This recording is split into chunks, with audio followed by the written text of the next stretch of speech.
In the Shadow of the Erdtree video, we're going to be talking about what is the best damage type for the Shadow of the Erdtree DLC. If you're trying to make a build and you're going for maximum damage, what damage type should you be focusing on? I'm going to go through all 8 damage types. These are standard, slash, strike, pierce, magic, fire, lightning, and holy. I'm going to go through all of these, ranking them and kind of explaining why they are where they are on the list, and why you might want to focus on a build that uses one of these damage types.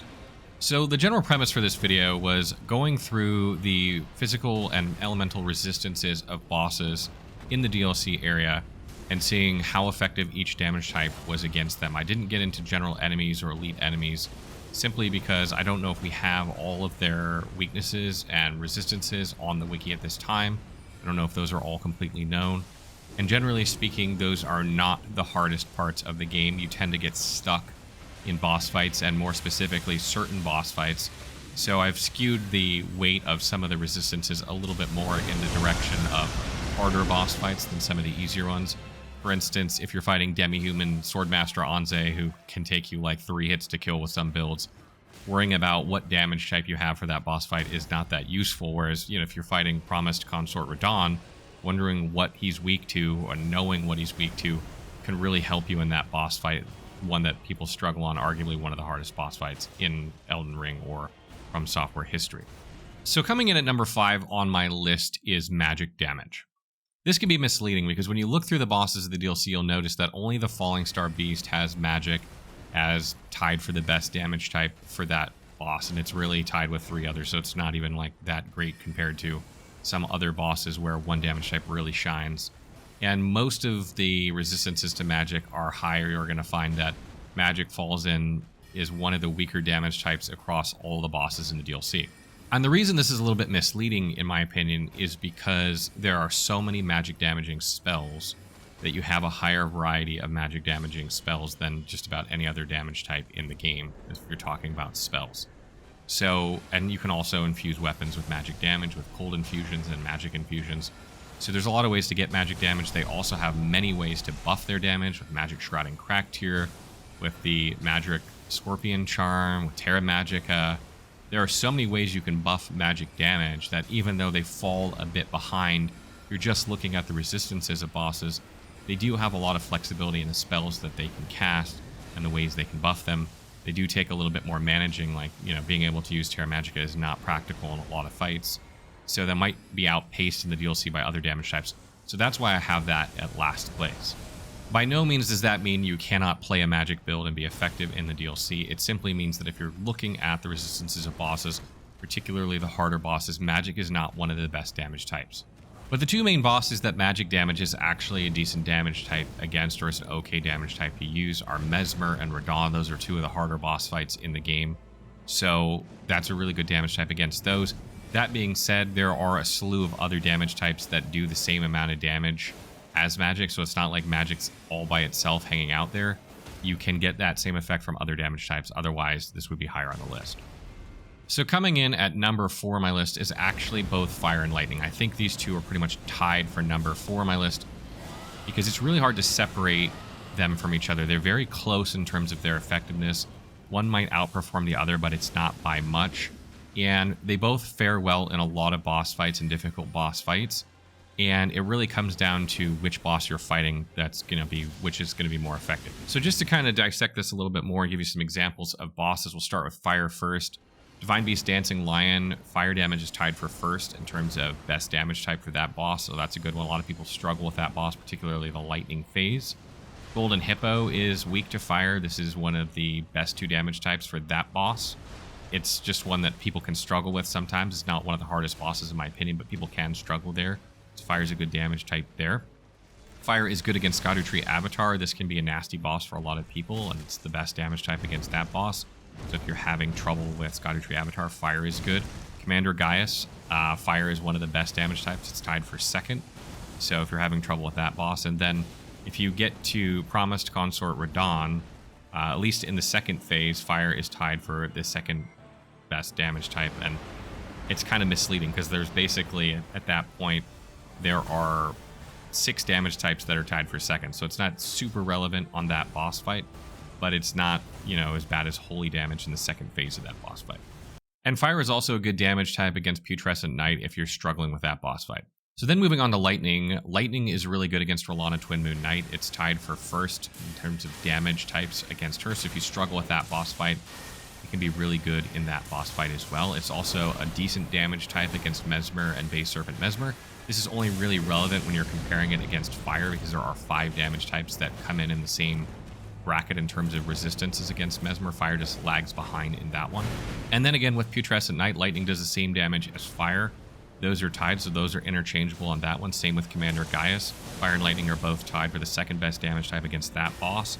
So you can see how Fire and Lightning are kind of, in a lot of fights, they're about the same damage levels, particularly tough fights. And there are a couple fights where like Lightning comes ahead, and a couple fights where Fire comes ahead. But, you know, like Golden Hippo, for instance, you know, is Lightning and Fire. Putrescent Knight, Lightning and Fire. Commander Gaius, Lightning and Fire are all at the same level. So they're two that are kind of interchangeable. And if you're talking about like a 4th best damage type, I think those ones, either one of those is fine.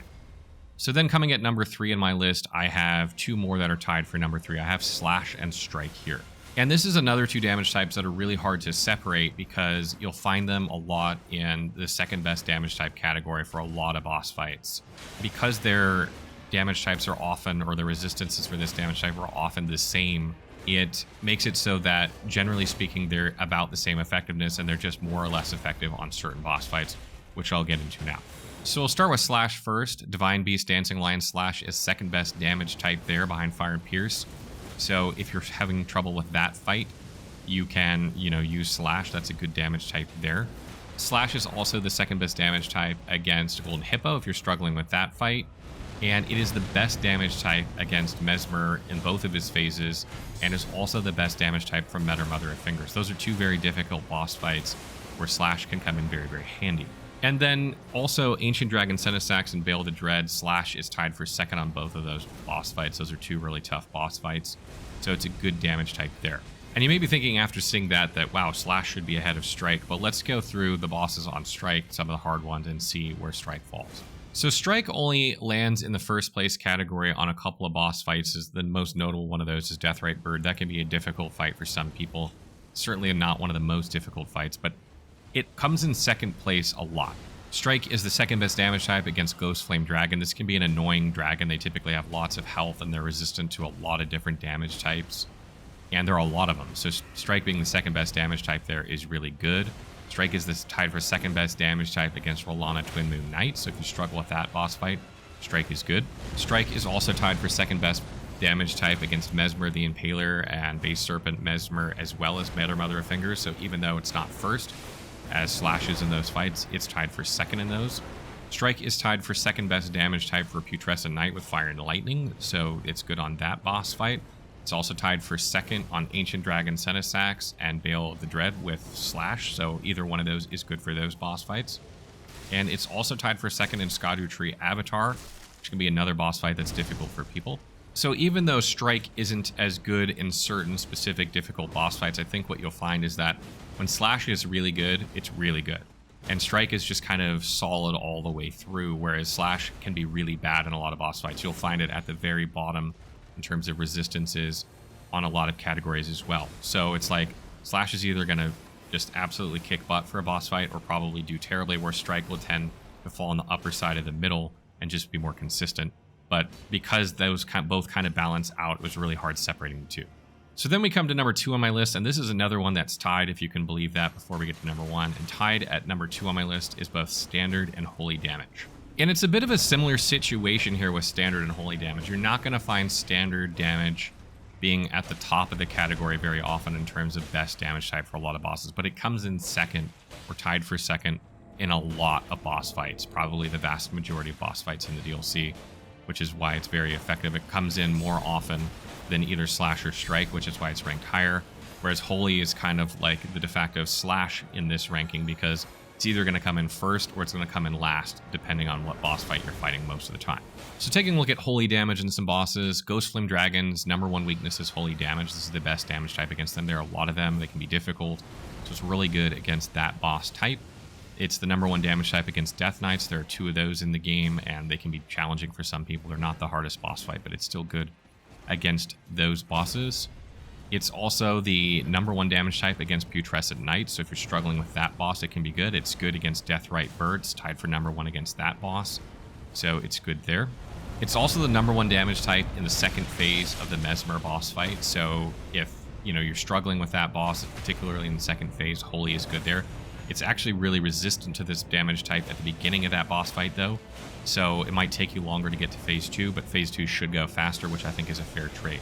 Commander Gaius' #1 weakness is also Holy damage, and the first phase of Promised Consort Radahn, he's weakest to Holy damage. So you can see how Holy damage is really strong in the boss fights, that it's really strong, but then, it can also be at the bottom of a lot of categories as well. And if you're talking about standard damage and like how that falls, just to give you some examples, it's tied for second damage types for Rolana. It's tied for second on Mesmer and base Mesmer the second phase. It's tied for second on Meta Mother of Fingers.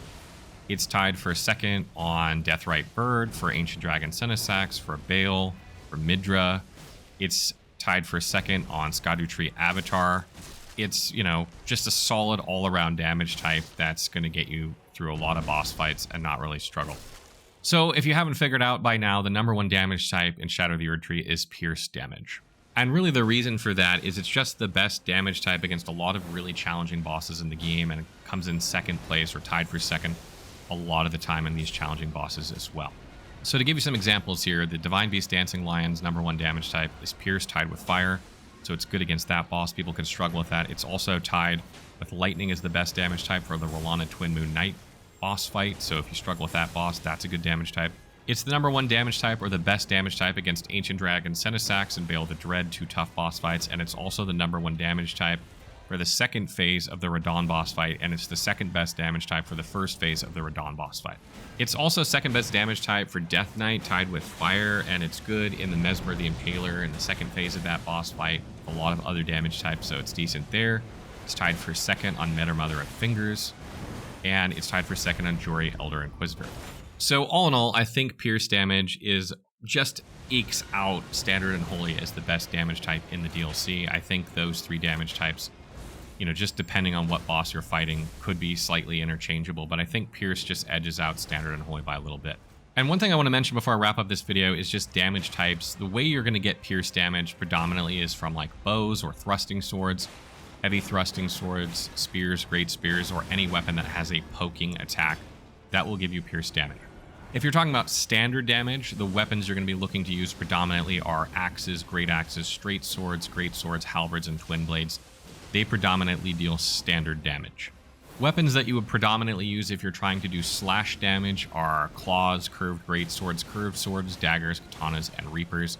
There are exceptions, but that's usually the weapon type that's going to deal that damage type. And then for strike damage, you're usually talking about using blunt weapons like hammers, great hammers, colossal weapons that are hammer-like in nature in order to get blunt damage, or even shields. And I think the other 4 damage types are self-explanatory. You know what if a spell does magic damage or lightning damage, fire damage, etc. So you don't really need to get into those. But if you're just talking about weapon types, those are some good weapon types for the damage types that if you're looking for those. So that wraps up my video on the best damage types in Shadow of the Erdtree. I wonder what you guys think about this. Am I spot on here? Am I off? Did I not factor in other things like enemies and things like that? It'd be very hard to do, in my opinion, because you'd have to go through so many different enemies, etc. And there are other things, obviously, that make a build, right? Like if you pick based off damage type alone, that doesn't make a build. There are a lot of things that factor into it: your playstyle, what weapon skills you're using, what spell selection you have, what buffs you have that buff those damage types. And so sometimes even the weaker damage types like magic can be buffed beyond, the 5th place into 2nd, 3rd, 1st even. So there are other factors there. But if you're just looking at the resistances of the bosses and the particularly tough bosses of the DLC, I think I've shown, or made my case at least, for why the damage types are ranked the way they are. So what do you guys think? Let me know in the comments below.